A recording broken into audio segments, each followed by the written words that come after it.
Hi welcome to our channel. இன்றைக்கி நம்ம Tirupati to Tirumala Alipiri நடப்பாத வழியை நடந்து போகிற வீடியோவை பற்றி தான் பார்க்க போகிறோம். வாங்க வீடியோக்குள்ளே போகலாம். நீங்கள் அலிப்பிரி வழியாக நடந்து போனோன்னா அங்கே அலிப்பிரி நடப்பாத அருகில் ஒரு 500 மீட்டர் முன்னாடி இருக்கிற பூதேவி காம்ப்ளெக்ஸில் நடைபாதைக்கான டிக்கெட்டை வாங்கிட்டு தான் போகணும். இந்த டிக்கெட் பார்த்திங்கன்னா காலைல 3 மணிக்கு தராங்க. அது வாங்கணுன்னா நீங்கள் காலையில் அங்கே இருந்தால் தான் சீக்கிரம் வாங்க முடியும். அலிப்பிரி நடப்பாத வழியாக நடந்து செல்ல காலையில் 5 மணிலேருந்து இரவு 10 மணி வரைக்கும் மட்டும்தான் இங்கே அலோவ் பண்ணுறாங்க. நம்ம கொண்டு வர லக்கேஜ் பேக் எல்லாத்தையுமே இங்கே சைடில் இருக்கிற இங்கே கவுண்டரில் கொடுத்துட்டு டோக்கனை வாங்கிட்டோமா, நம்ம அதை பார்த்திங்கன்னா மேலே போயிட்டு அங்கே மலைக்கு மேலே அங்கே போன உடனே அங்கே பக்கத்துலேயே வாங்கிக்கலாம். அது இங்கேயே இருக்குது அந்த கவுண்டரெல்லாம். இங்கே தாங்க எல்லோரும் கற்பூரம் ஏற்றி தேங்காய் உடைச்சிட்டு இங்கேருந்து தான் நடப்பயணத்தை ஸ்டார்ட் பண்ணுறாங்க. இந்த அலிப்பிரி நடப்பாதை வழியோட டிஸ்டன்ஸ் பார்த்திங்கன்னா 9 கிலோமீட்டர் 3550 ஸ்டெப்ஸ் இருக்குங்க. இங்கேருந்து இந்த காளிகோபுரம் வரைக்கும் பார்த்திங்கன்னா இந்த படிக்கட்டுகள் கொஞ்சம் செங்குத்தாக இருக்கும். அதுக்கப்புறம் பார்த்திங்கன்னா அந்தளவுக்கு கஷ்டமாக இருக்காது, கொஞ்சம் நார்மலாக இருக்கும். இதுதாங்க ராஜகோபுரம். இந்த ராஜகோபுரம் வழியாக தான் நம்ம படிக்கட்டு ஏற போகிறோம். இந்த ராஜகோபுரம் பக்கத்தில் பார்த்திங்கன்னா ஒரு கிருஷ்ணர் கோயில் இருக்குது. அந்த கிருஷ்ணர் கோயிலுக்குள்ளே போனால் பார்த்திங்கன்னா இந்த இந்தியாவில் இருக்க பல வகையான பசுக்கள் காளைகள் எல்லாமே அங்கே இருக்குது. அது ரொம்ப சூப்பராக இருக்குது.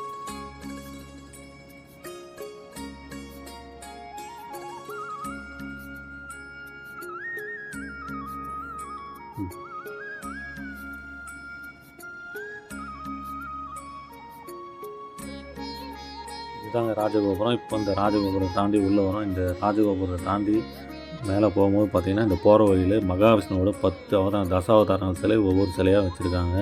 அது ஒன்று ஒன்றா எல்லாமே சூப்பராக இருக்குது. வாங்க ஒன்று ஒன்றா போகும்போது பார்க்கலாம். வழி நெடுகிலும் பார்த்திங்கன்னா மகாவிஷ்ணுவோட தசாவதார சிலைகள் இருக்குது. அந்த சிலைகள்லாம் தாண்டி அதுக்கப்புறம் பார்த்திங்கன்னா ஆழ்வார்களோட சிலைகளும் இருக்குது.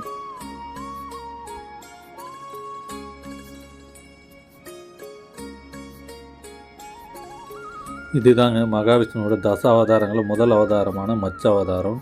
இதில் பார்த்திங்கன்னா மகாவிஷ்ணு மீனா அவதாரம் எடுத்து வேதங்களை அபகரித்து கொண்டு போய் கடலை ஒளிஞ்சுக்கிட்ட அந்த சோமுகாசுரனை அழித்த அவதாரம் தான் இது. இதுதான் மகாவிஷ்ணுவோட முதல் அவதாரம். பார்த்திங்கன்னா இங்கே பாருங்கள் 100 படிக்கட்டு ஏறியாச்சு. இன்னும் 3450 படிக்கட்டு தான். பார்த்திங்கன்னா மகாவிஷ்ணுவோட கூர்ம அவதாரம், அதாவது தேவர்களும் அசுரர்களும் பார்க்கடலை கடையும் போது அவர் எடுத்த அவதாரம் தான் இந்த கூர்ம அவதாரம்.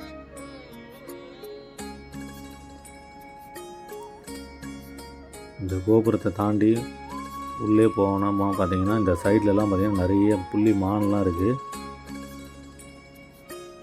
இதோ அங்கே பாருங்கள், அதை தெரியுது பாருங்கள் மான்.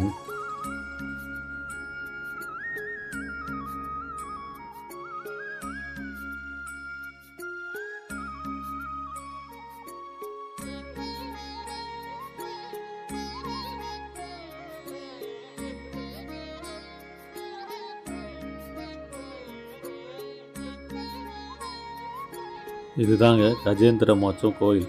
அதாவது பார்த்திங்கன்னா கஜேந்திரன்ற ஒரு அரச யானை என்ன பண்ணிச்சு, ஒரு ஏரியில் ஒரு முதலை கிட்ட சிக்கிக்கிச்சு. அது எவ்வளோ போராடியும் அதால் வெளியே வரவே முடியல.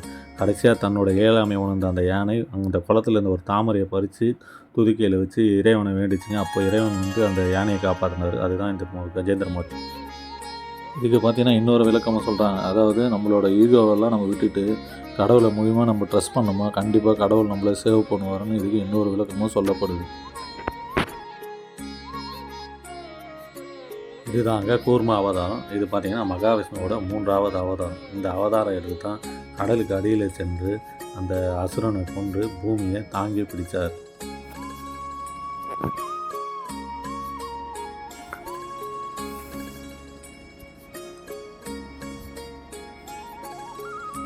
இங்கே பாருங்கள், நிறைய பேர் பார்த்திங்கன்னா ஒவ்வொரு படிக்கட்டுக்கும் மஞ்சள் குங்குமம் வச்சு ஒவ்வொரு படிக்கட்டுலையும் கற்பூரம் ஏற்றி கும்பிட்டுக்கிட்டே போகிறாங்க. இது உண்மையிலே பார்க்குறதுக்கு ரொம்ப சூப்பராக இருக்குது.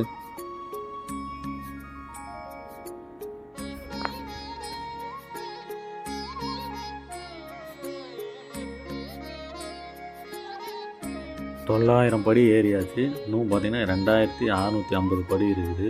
இந்த மலை ஏறுற வழியில் பார்த்திங்கன்னா அங்கங்கே பார்த்திங்கன்னா இருபுறம் பார்த்திங்கன்னா பக்தர்களுக்காக குடிநீர் பார்த்திங்கன்னா அங்கங்கே இருக்குது. அதுவும் இல்லாமல் டாய்லெட்ஸ் பாத்ரூமும் நிறைய இருக்குது.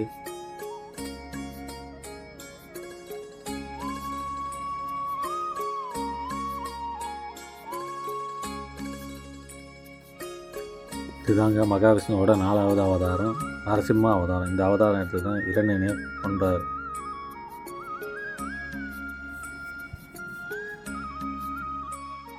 கீழ் திருப்பதியிலேருந்து மேல் திருப்பதி நீங்கள் பஸ்ஸில் போகிற மாதிரி இருந்தால் கீழ் திருப்பதி பஸ் ஸ்டாண்டு பக்கத்தில் சீனிவாசா காம்ப்ளெக்ஸில் டிக்கெட் தராங்க. அதே போல் ரயில்வே ஸ்டேஷனுக்கு ஆப்போசிட்டில் விஷ்ணு நிவாஸில் டிக்கெட் தராங்க.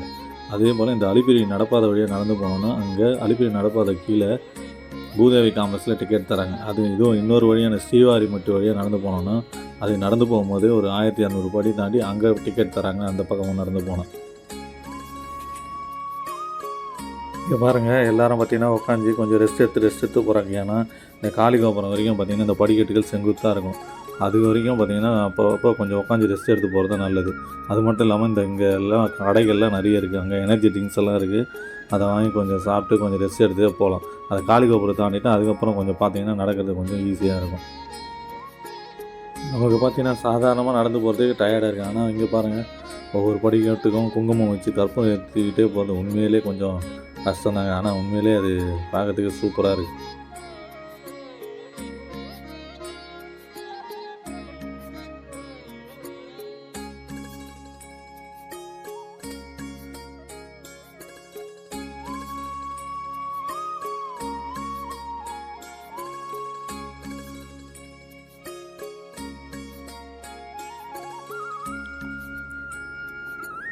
ஆயிரத்தி 700 படி ஏறியாச்சு.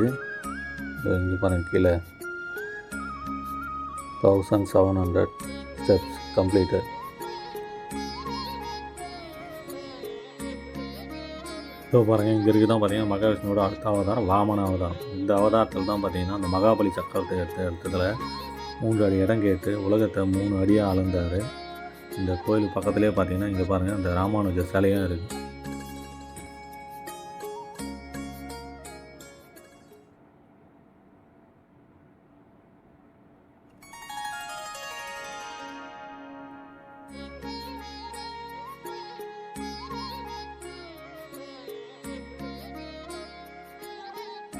இதோ பாருங்கள், இங்கே தான் இதுதான் காளிகோபுரம் வந்தாச்சு. 2083 படிக்கட்டு வந்துவிட்டோம். இது வரைக்கும் தான் செங்குத்தாக இருக்கும். இதுக்கப்புறம் பார்த்திங்கன்னா போக போக ஓரளவுக்கு ஏறதுக்கு ஈஸியாக தான் இருக்கும். இங்கே தான் பார்த்திங்கன்னா இந்த யாருக்காவது உடம்பு சரியில்லைனா கூட ஹாஸ்பிட்டல்லாம் இருக்குது. இங்கே வந்தாச்சு. முன்னாடியெல்லாம் பார்த்திங்கன்னா இங்கே தான் பார்த்திங்கன்னா இந்த நடந்து வரதுக்கான டோக்கன் இஷ்யூ பண்ணிட்டு இருந்தாங்க. ஆனால் இப்போல்லாம் இங்கே தரதில்லை. கீழே அந்த பூதேவி காம்ப்ளெக்ஸில் வாங்கிட்டு வந்தீங்கன்னா இங்கே வந்து ஸ்கேன் பண்ணிவிட்டு போகணும். ஸ்கேன் பண்ணாமல் போயிட்டாலும் அதுவும் ப்ராப்ளம் தான். அதனால் இங்கே மறக்காமல் கீழே டிக்கெட் வாங்கிட்டு வந்து இங்கே ஸ்கேன் பண்ணிவிட்டு போகணும். அந்த கவுண்டர் பார்த்திங்கன்னா இந்த கோபுரத்துக்கு அந்த பக்கம் இருக்குது.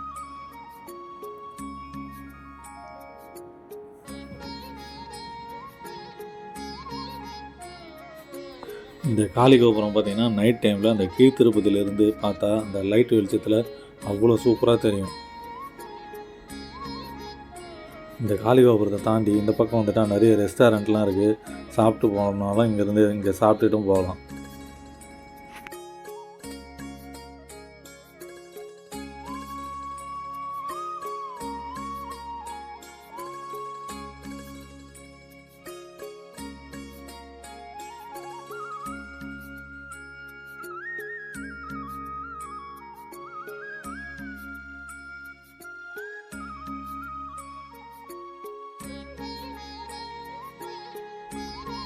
இதுதாங்க மகாவிஷ்ணு அடுத்த அவதாரமான பரசுராம அவதாரம்.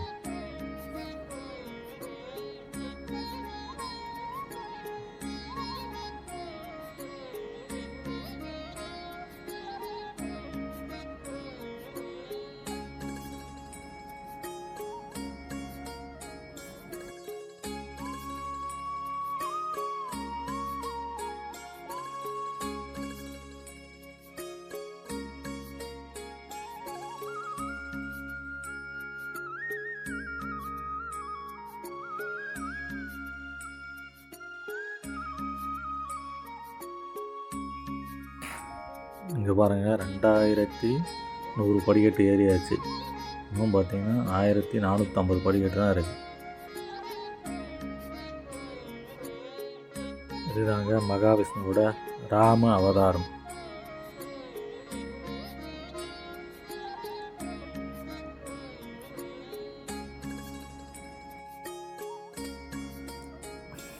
அடுத்து பார்த்தீங்கன்னா இதுதான் பார்த்தீங்கன்னா மகாவிஷ்ணுவோட பலராம அவதாரம். அதாவது கிருஷ்ண அவதாரத்தில் கிருஷ்ணருக்கு அண்ணனை அவதரித்த பலராம அவதாரம் இதுதான்.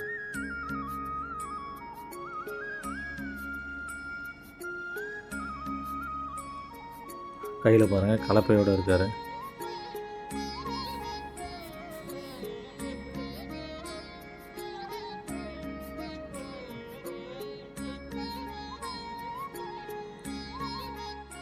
இங்கே பாருங்கள் மேலே பார்த்தீங்கன்னா ஒரு சாலை இருக்குது. அந்த சாலையை கடக்க வேண்டி இருக்கிறதுனால நடந்து போக வேண்டிய பக்தர்களுக்காக ஒரு சப்வே மாதிரி போட்டிருக்கு. அந்த வழியாக தான் நம்ம கீழே இறங்கி அந்த பக்கம் போனோம்.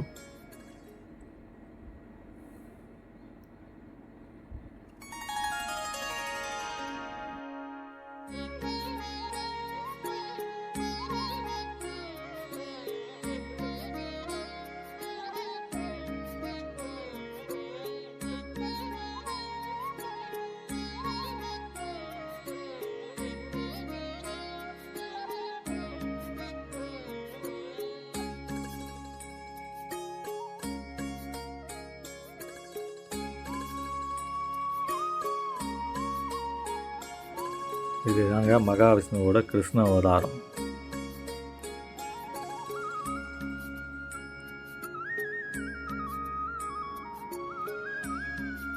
பாருங்கள் மான் நிறைய இந்த பக்கத்துலேயே பார்த்தீங்கன்னா நிறைய மான்கள் அவ்வளோ நிறைய இருக்குது. பார்க்கறதுக்கு ரொம்ப சூப்பராக இருக்குது.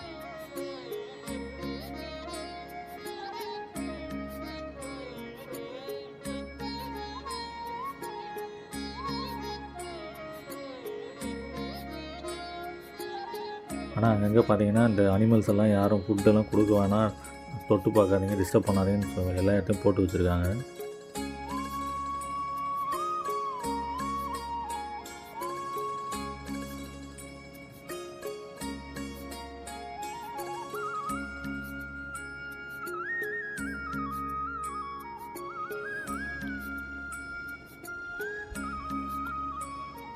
இங்கே பார்த்தீங்கன்னா 2 பக்கமும் பார்த்தீங்கன்னா பக்தர்கள் பார்த்தீங்கன்னா நிறைய கற்களை அடுக்கி வச்சுக்கிறாங்க. இது எதுக்காகனா பார்த்தா இந்த மாதிரி கற்களை அடுக்கிட்டு போனால் சொந்த வீடு கட்ட முடியுன்றது ஒரு ஐதீகமாக நம்பப்படுது. அதனால் இங்கே பார்த்தீங்கன்னா 2 பக்கத்துக்கு நிறைய கற்களை அடுக்கி வச்சுருக்காங்க.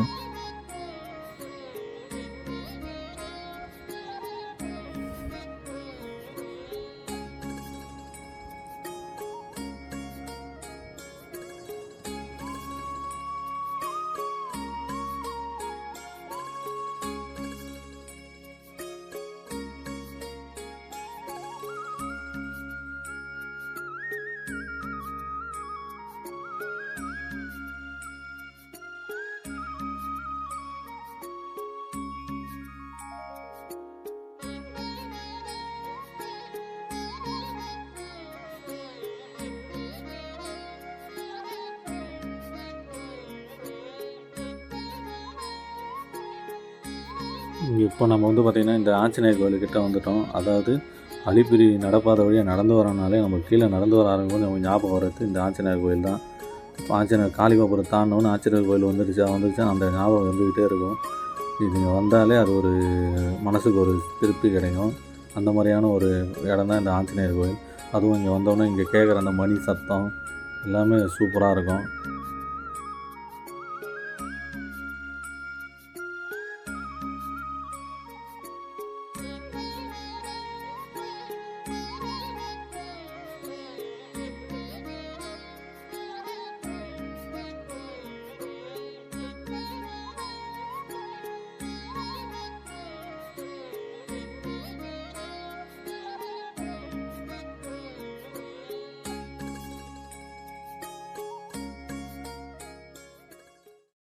அவ்வளோதாங்க, ஆஞ்சநேயர் கோயில் வந்தாச்சு. இங்கே வந்தோடனே பார்த்திங்கன்னா எல்லோரும் இங்கேயும் கற்பூரத்தையும் ஆஞ்சநேயர் கும்பிட்டுட்டு அப்புறம் இங்கேருந்து கிளம்புறாங்க. கிட்டத்தட்ட முக்கால்வாசி தூரம் வந்தாச்சு. அதே போல் இந்த ஆஞ்சநேயர் கோயிலுக்கு பக்கத்தில் பார்த்திங்கன்னா இந்த கீழ் திருப்பதிலேருந்து இந்த அலிப்பிரி நடப்பாத வழியாக மேலே போகிறதுங்க ரூட் இது பாருங்கள். கீழே ராஜகோபுரம், மைசூர் கோபுரம், காளி கோபுரம், அதை தாண்டி ஆஞ்சநேயர் கோயில், அதுக்கப்புறம் எப்படி மேலே போன ரூட் அழகாக போட்டு இந்த சிலையும் சூப்பராக இருக்குது. இங்கே பார்த்திங்கன்னா நிறைய பேர் பாருங்கள் இந்த வேண்டிக்கிட்டு நிறைய இந்த மணியெல்லாம் கட்டி வச்சுருக்காங்க, நிறைய இந்த கயிறுலாம் கட்டி வச்சுருக்காங்க. இங்கே பாருங்கள் அணில் அந்த அணில் பார்த்திங்கன்னா வித்தியாசமான கலர்ப்பா, சிகப்பு கலர், வாலம் பெருசாக இருக்குது. அது யாருக்கும் அங்கே பயப்படாமல் அது மாட்டு சாப்பிட்டு எல்லோரும் இங்கே நின்று அவ்வளோ சூப்பராக எல்லோரும் இதை பார்த்துட்டு இருக்காங்க. பார்க்குறதுக்கு இந்த அணில் ரொம்ப வித்தியாசமாக இருக்குது, பெருசாகவும் இருக்குது.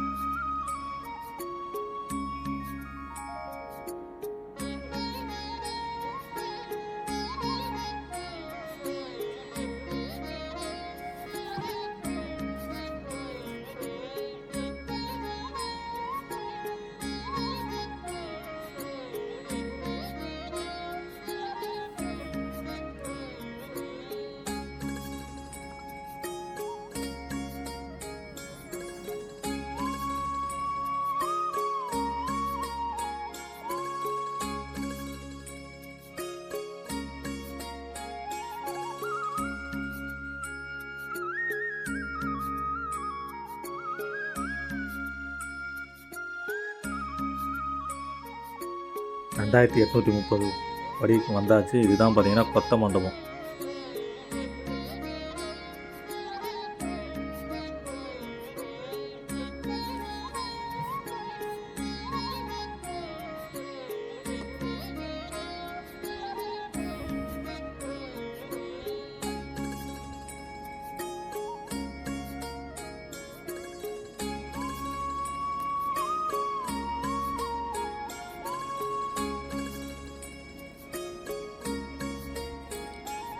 இதுக்கப்புறம் பார்த்திங்கன்னா கொஞ்சம் தூரம் பார்த்திங்கன்னா இந்த சாலை வழியாக நடந்து போகிற மாதிரி இருக்கும்.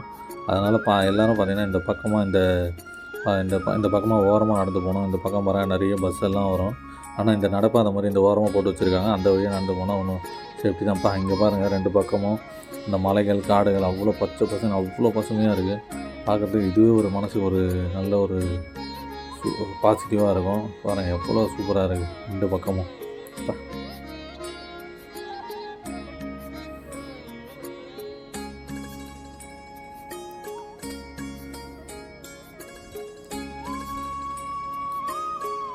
இங்கேயும் பார்த்திங்கன்னா நிறைய இந்த சிங்கவால் குரங்குங்கள்லாம் இருக்கும். ஆனால் இப்போ பார்த்தா காணோம்.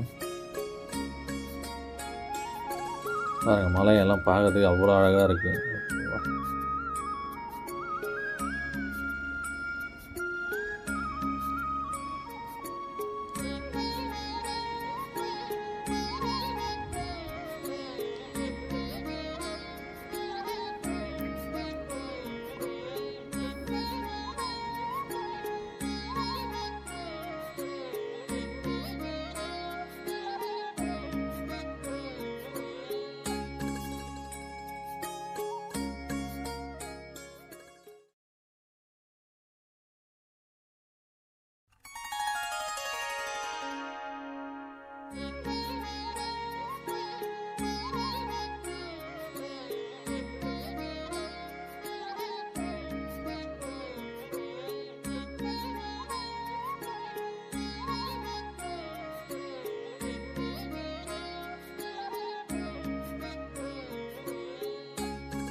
இப்போ நம்ம பார்த்திங்கன்னா மொகாலிமெட்டு கிட்ட வந்துட்டோம். அதுவும் பாருங்கள், அங்கே அந்த கோபுரம் தெரியுது. அதுதான் மொகாலிமெட்டு கோபுரம். அந்த கோபுரம் வழியாக தான் இப்போ நம்ம போக போகிறோம். இந்த மலைக்கு பார்த்திங்கன்னா இந்த 100 பேரும் சொல்கிறாங்க, முட்டி மாலைன்னு சொல்கிறாங்க. அதாவது பார்த்திங்கன்னா இங்கேருந்து இந்த கோபுரத்துக்கு அப்புறம் பார்த்திங்கன்னா எல்லோரும் நிறைய பேர் பார்த்திங்கன்னா இந்த படிக்கட்டில் முட்டி போட்டுக்கிட்டே ஏறுறாங்க. அந்த மாதிரி யாரும் தன்னோட வேண்டுதல் நிறைவேறணும்னு ஐதீகம் இருக்கிறதா சொல்கிறாங்க.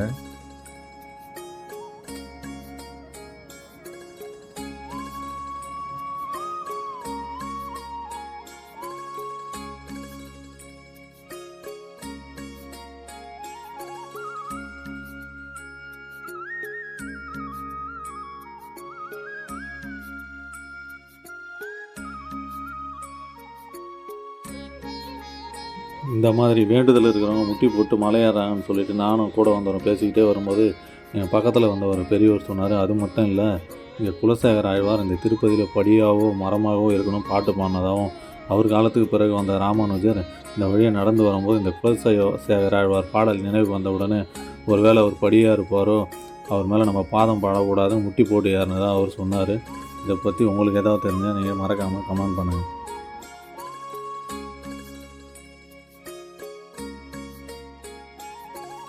இந்த காளி கோபுரத்துக்கு அப்புறமா பார்த்திங்கன்னா இந்த மொகாலிமெட்டு படிக்கட்டுகள் பார்த்திங்கன்னா கொஞ்சம் செங்குத்தாக இருக்கும்.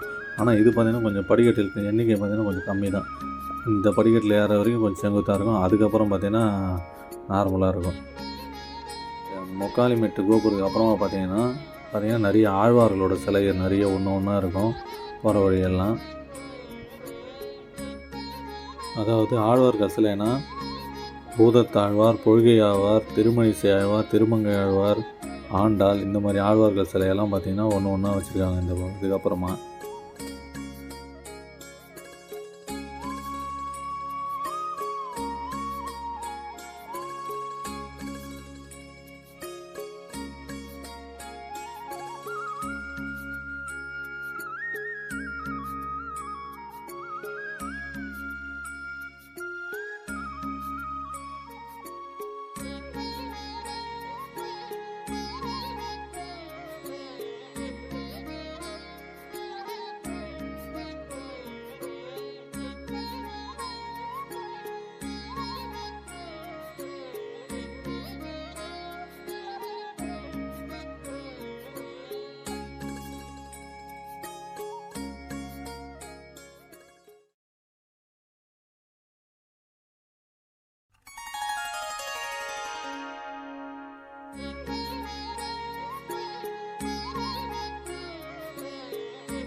அவ்வளோதான், மலையை ஏறி முடிச்சாச்சு. 3550 படி ஏறியாச்சு.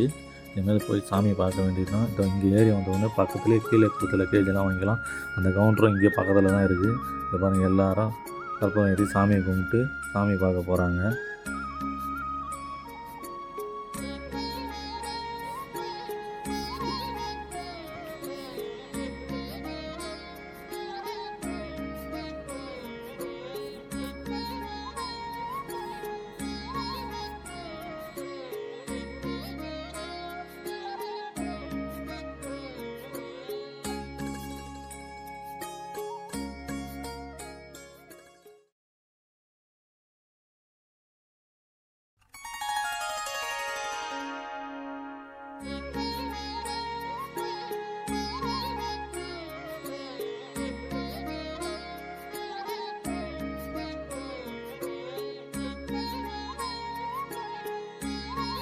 இந்த திருப்பதியில் இன்னொரு விசேஷம் என்னென்னு பார்த்தீங்கன்னா, வராக பெருமாள் சன்னதி. இந்த சன்னதி பார்த்தீங்கன்னா, கோயில் குளத்துக்கு பக்கத்தில் இருக்குது. இந்த வராக பெருமாளை தரிசனம் பண்ணிட்டு பெருமாளை தரிசனம் பண்ணால் இன்னும் சிறப்புன்னு சொல்கிறாங்க.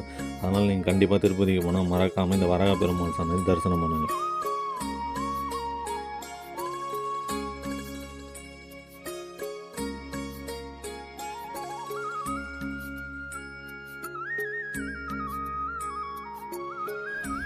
இந்த வீடியோ உங்களுக்கு பிடிச்சிருந்தால் லைக் பண்ணுங்கள், ஷேர் பண்ணுங்கள், கமெண்ட் பண்ணுங்கள்.